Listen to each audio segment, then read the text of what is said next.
Ganun kasi ang naging kalakaran. Naging kalakaran ng... At saka nailulusot nila eh. Oho. Katulad ngayon, Jen, sino ang speaker natin?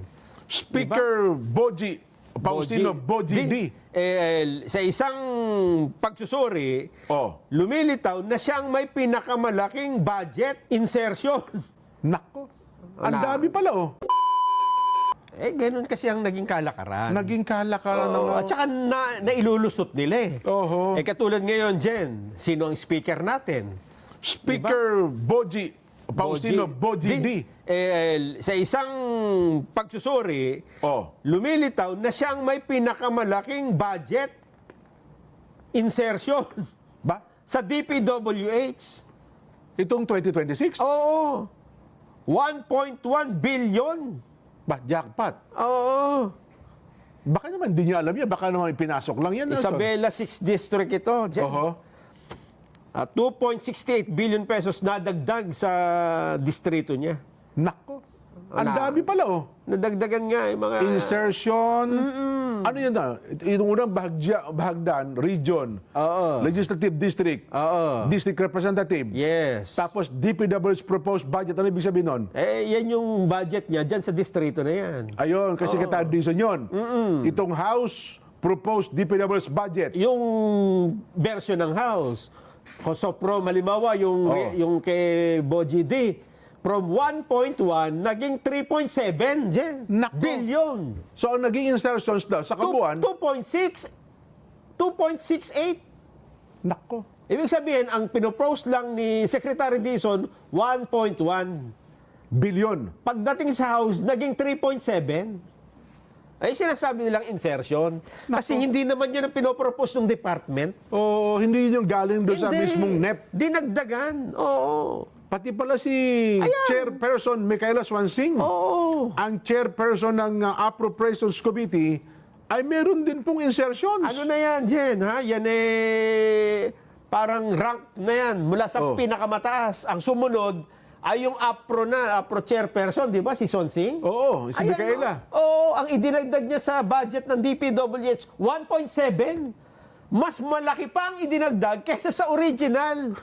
Ang original, 1.6 lang eh. Baka naman napakalaki ng mga proyekto niya doon sa kanyang ano. Itong pinapakita nating graph na ito, APCIJ ito.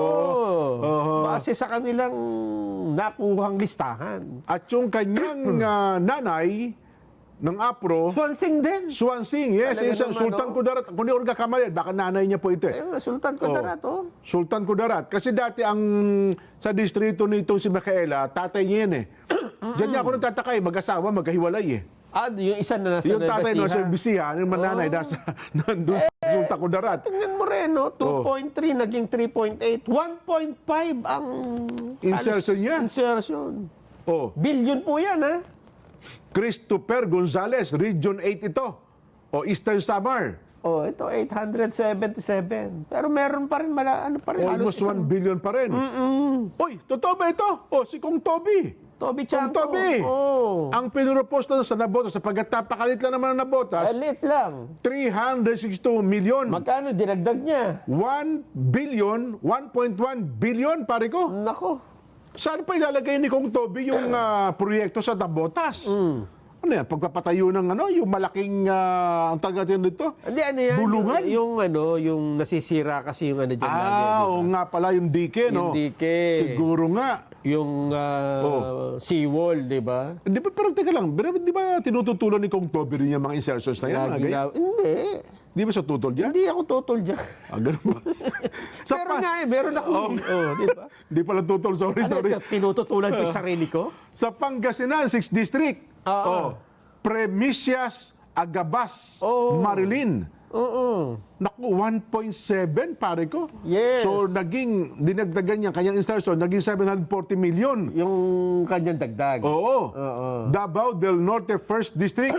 Uy, Di Carlo. From 4.8 naging 5.5. Pero laki nung kanya, initial pa lang 4 billion mahigit. Hindi, almost 5 billion. Yan yung DPWH. Kaya nga, ibig ko sabihin, ano bang Nung, mga paggawa nyo sa kanila, nung no? dinagdag na niya, naging 5 billion Naging 5 billion pa. kalahating milyon. So meron siyang insertion na almost 7 million. Oo, 700. Oh, 700 million. Oh, dinagdag niya. Sa Region 11, Zamora Maria Carmen. Aba, ito ba yung yung bata pa? Yung kasama sa tag ito, prosecutor? 2 billion, 2.4. Oo, at Naging 3.1 billion. Tapos, yung kasunod, 696 million ang kanyang insertion. at tinan mo yung kasunod na pangalan. Nako! Di na naman. O, at yung pangalan, Faustino Michael Carlos III. Pastino din. Oo. Hindi, anak siguro. Ay nako, 884 lang ang galing sa DPW, naging 1.5. So dinagdag siya ng 668 million. Sige pa. Oh, Sumunod. Misamis Oriental, 2nd District. Oo. Tako, si Imano. Oo. Vicente Imano po ito. Oo. Ang laki niya pala. Initially, 5 billion. Hindi pa natuwa. Sa 5 billion, nakulangan pa. Ginawa pong 6.3 billion, pare ko. Sa susunod, magugulat ka kung sino yan. Surigao del Sur, 1st District Representative, Momo! Romeo Momo. 2 billion na, sir. Ang inyo pong budget dyan, 2.7. Ang laki na eh. Hindi pa kayo natuwa. Ginawa nyo pang 3.2 billion. Oo. Nagdagdag pa po kayo ng 470 million. Paano nyo ubusin sa loob ng isang taon na proyekto yan? Kung Momo, ngayon pala nakasama siya doon sa kasuhan ng plunder ba yun? Oo, kinasuhan siya. Sarili. Oo, mag-isa siya. Ganon. Tapos nag-resign ata siya na miyembro ng House Contingent. Oo, ng BICAM. Sa Ng BICAM, yes. Pero hindi daw siya magre-resign sa Congressman. sa committee. Committee siya ng DP ng di ba? Public Works. Public Works, Siya ang chairman ng House Committee on Public Works. Ba talaga naman? Yan ang kanyang expertise kasi. Expert. Sana sir, yung pagiging expert ninyo dyan, ginawa nyo sa mabuting kaparaanan, ano? Ang kaso, ang ginawa nyo po para sa atay sa expert nyo sa mga proyekto. Anyway, ito, Guimaras. Si JC Rachman Naba, nako, 621, ginawa po niyang 1.0646 billion. Liit-liit lang naman ang Guimaras. Ano ba ang gusto niyong proyekto dyan, no ha? Lalo siguro patamisin yung mangga, no? Ang mangga ng Guimaras. Ako ito pa. Aba! Si Jay Kunghun. Ba? Jeff Kunghun, ano? Zambales 1st District, 1.8 billion. Nag-request pa po siya ng dagdag, naging 2.1 billion. Grabe, ano? Ito po yung yung mister ni, kung di ako nagkakamali. Na hindi na sila. Di sila pa rin, Sila ni pa rin? Aiko. Akala ko na gano'n na. Hindi. Nag-statement Lalo na silang, lalo silang... Ganun ba? Yes. Totoo ka? Oo. Hindi, sige. I-research ko ha. Kasi nabasa ko na yan eh. Hindi, close sila eh. Kasi nung interview pa nga ni Aiko si Senador Marcoleta, ang nag-request pa nga sa kanya si Jay eh. Pinadaan kay Jay Kunghun eh. Ganun ba? O, baka naman iba yung Jefferson. Baka nga. Baka nga iba yung Jefferson sa di ba? Sino ba? Kasi tatay ata isa eh. Yung isa, anak. Ay, baka nagkakamali tayo. Baka magkamali tayo ng pangalan. Ipakita mo pa direct. Sino next? Yung kay, pagkatapos si Kunghun. After Kunghun, ay... Hindi, Jefferson to. Si Jay ang kay Aiko. Ayun. So yun ang anak pala. Hindi ito. Yung Jefferson, ito ata yung tatay eh. Ayun. Isabela na naman. Go, Ed Christopher. 1.8 billion, pare ko. Tama, sabi ko na eh. Ended their nearly 8-year relationship in late 2025. Bago lang. Hindi mo ako basta ganyan. Ayan ang binasabi ko. Ngayon, totoo? Nag-ano na, part ways na. Tinapos na ang eleksyon? Yes. Oo. Mutual daw yan, yung kanilang, na yan. Kaya pala nung isang araw pa na yung miss call sa akin ni Aiko. Hindi ko naman nasagot kasi kako, baka mamaya magkasamaan pa kami ng loob ni Jay. Kasi taga-Sambales siya. So, ayan naman taga-Sambales tayong dalawa eh.